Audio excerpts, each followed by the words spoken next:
مشاهدينا الكرام، إليكم موعد وتوقيت مباراة منتخب المغرب ومنتخب الكونغو في الجولة العاشرة من تصفيات كأس العالم إفريقيا. لكن قبل البدء في التفاصيل لا تنسوا الاشتراك والإعجاب بالفيديو ليصلكم كل جديد.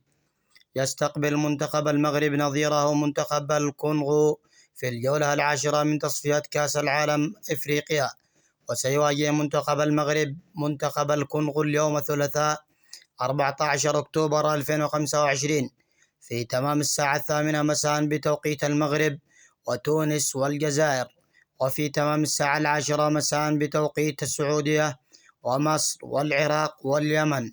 وسيتم نقل مباراة المغرب ومنتخب الكونغو على قناة VIP الرياضية بتعليق عصام عبده إن شاء الله. ولا تنسوا الاشتراك والإعجاب بالفيديو ليصلكم كل جديد.